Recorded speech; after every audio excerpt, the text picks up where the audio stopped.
Dancing to different roles. How folk rebels change modern dance.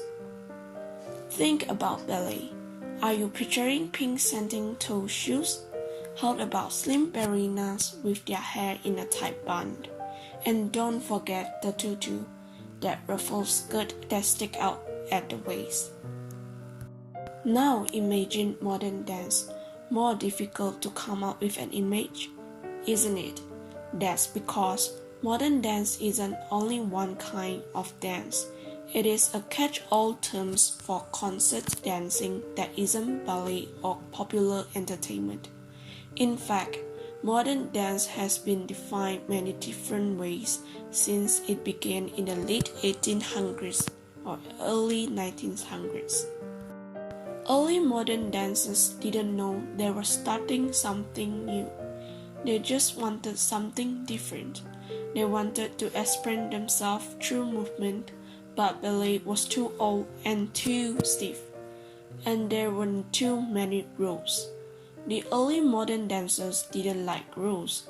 They were rebels, they were free thinkers, they were Americans, and most of them were women.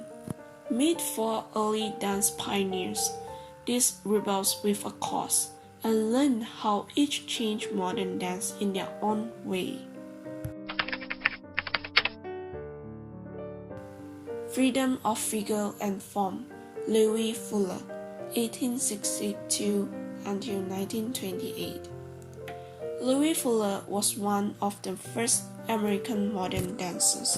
Interestingly enough, she had virtually no dance experience when she started performing. At an acting audition, Fuller was asked if she could dance and answered that she could. As Fuller confessed later, when you are starving, you sometimes forget to be strictly truthful. Fuller quickly grabbed some clothes she found in a truck backstage and dragged it around herself, pinning it in place. She told the manager she required dim lights and then performed by twisting and swaying her arms, extending the clothes. She won applause and a job, and began performing for the public. She called her dance the Serpentine, and it was a sensation. No one had seen anything like it, and soon she had many imitators. Fuller enhanced her costume. She twirled in a full skirt gown with long sleeves, which could be extended and manipulated by using stick. She pushed the limits of the technology of her time, experimenting with the effects of lights on a thrilling movement. Changing color brought out the shapes created by her whirling and spinning costume. It was like looking at a living kaleidoscope, where color and geometry patterns impressed the eyes. When performing her fire dance, she stood on a glass panel lit up in red from underneath. As she twisted and turned, she looked like she was being burned alive. She was called a nightmare in red clay, a butterfly, an orchid, a living rose with lying lips. Louis Fuller's technique was different and exciting. She used movement that had not been seen in dance before.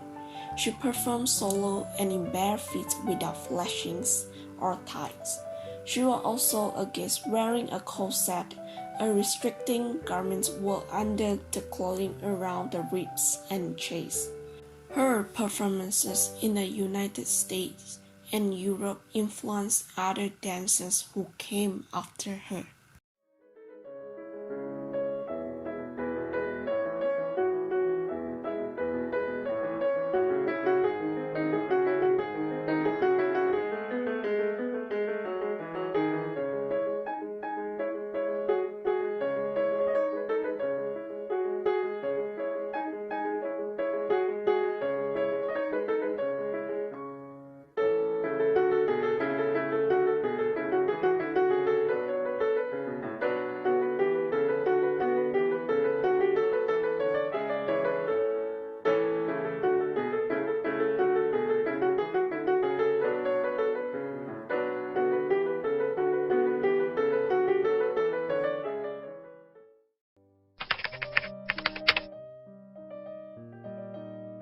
No More Tutus and Toe Shoes, Isadora Duncan, 1878 until 1927.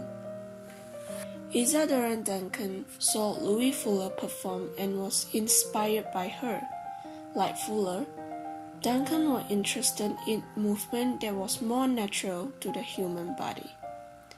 Ballet had confining costumes and movement, and Duncan didn't like restrictions. Isadora Duncan was a woman ahead of her time. She felt a woman should be free to make her own choices about being married and having children. In the late 1800s, when Duncan began to dance, women were wearing modest full-body bathing suits. Yet Duncan chose to perform on stage barefoot in a loose tunic that showed her arms and legs. It was considered scandalous by most people.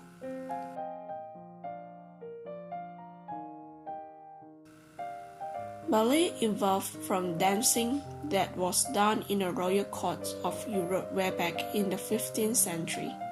Over time, a very specific type of dancing emerged which had its own style and vocabulary in French. There are 5 basic standing positions for the feet that involve rotating the legs outward from the hips. Ballet dancers display an open chest and wide placements of the arms. Women dance in point shoes, which allow them to go out on their toes. Duncan rejected everything about ballet. She felt the technique of turning out the legs was unnatural, along with arms and legs in false positions. Duncan thought the human body was beautiful, and she wanted to show that beauty to others. She believed movement should come from the body center, the solar plexus, and that separate body parts should be related to one another and move as a whole. Instead of ballet formal position, Duncan chose poses that were natural to the body. She even copied positions of athletes on classical Greek vases she saw at the Louvre Museum in Paris.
Movement can have meaning. Martha Graham, 1894 until 1991. Soon other dancers followed the footsteps of Fuller and Duncan. None of them was more influential than Martha Grahams. Her unique vision changed the way people thought about and performed modern dance. For Grahams, ballet was too artificial, too arrogant, and way too un-American. She found the dance style of her teacher, Ruth Street Dennis, too empty. While Street Dennis was a gifted performer, Grahams felt that her choreography lacked depth. It was dance as entertainment with exotic images from other cultures thrown in.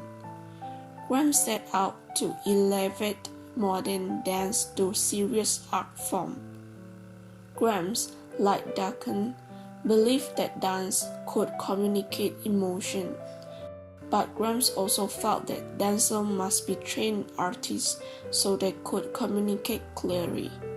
She developed her own style of movement from the natural rhythm of inhaling, expanding, and exhaling, contracting or tightening the muscle.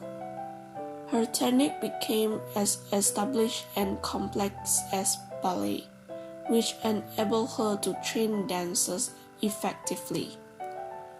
Grahams was interested in human emotions and motivations.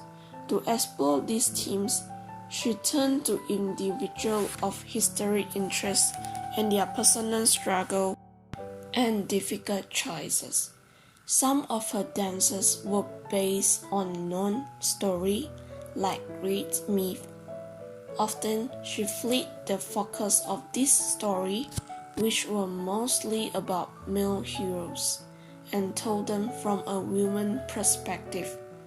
Her female characters were often intense, strong, and powerful. No surprise, Grahams danced the main role in many of her works. All of the elements of Grahams' productions enhanced their emotional and psychological impact. For example, she worked with composers who wrote music specifically for her choreography. She collaborated with Sydney designers to build spaces that suit the setting of her dances. She also created many of her own costumes. Each dance performance was a total theatrical experience with every stage elements working together to further her visions. Grahams succeeded in her goal. She not only elevated modern dance to the status of a serious art form, but she also demonstrated the thoughtful, personal, and emotional contents this new form of dance could communicate in harmony with music, set, and costuming. The Martha Grahams Dance Company is still in existence today, and elements of her technique have become commonplace in dance classes all over the world.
Movement in Space and Time, Ms. Cunningham, 1919 until 2009. Ms. Cunningham knew Martha Grahams' work well since he had performed in her company for several years. In time, However, Cunningham would rebel against Graham's definition of modern dance. For Martha Graham's, movement was full of meaning, but for Cunningham's, it was simply movement. Cunningham wanted to create works that were not deeply personal or psychological. He felt movement should be appreciated for what it was, rather than what it communicated. Dance itself became the subject of his dances. He did not have any central figure or character. All of his dances were equally important. They did not add out any drama or narrative and did not express any obvious emotions. Moments of tenderness or intensity could occur, but they came from the movement itself, not from any imposed storyline. Cunningham created a movement vocabulary that looked more like ballet than Graham's. Instead of focusing on contracting and releasing through the pelvis as Graham had, Cunningham dances used a strong, supple spine with arms and legs often extending outward. His dances have to have amazing strength and control to execute the changes of direction his choreography required. Cunningham also experimented with organizing movement by chains. He created sections of a dance and then asked an audience member to toss a coin to determine the order the sections would be performed in. Over time, his use of chains intensified, helping him to try combinations of movement he wouldn't have thought of on his own. Cunningham even embraced advances in technology, using computer programs with digital dances to generate movement ideas. In contrast to Graham's total theatre, Cunningham's theatre was comprised of separate elements that came together only in performance. He created the movement, but did not dictate what the music or set should be. The music was often unknown to the dancers until the night of the performance. The only things the dance and music had in common was that they began and ended at the same time. Cunningham also gave minimal instructions for his set and costume designers. Many of the designers were his friends. Important visual artists like Robin Rochebert, Jasper John, Andy Warhol, and Franz Della. When all of the elements came together in performance, they were not unified, but separate. The movement, music, set, and costume coexisted in the performance, but had nothing to do with one another, like noises on a street.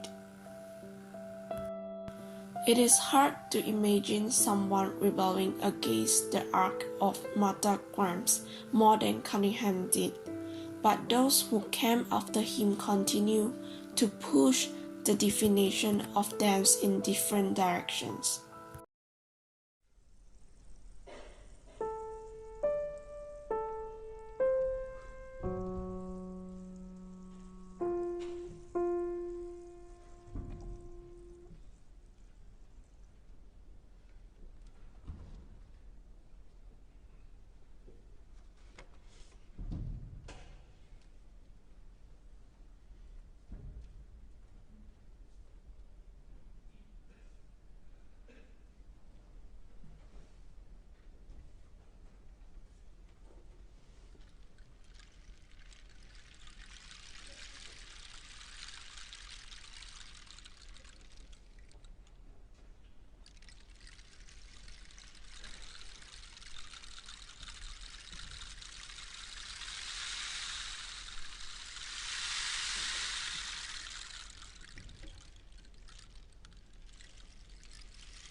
What about today?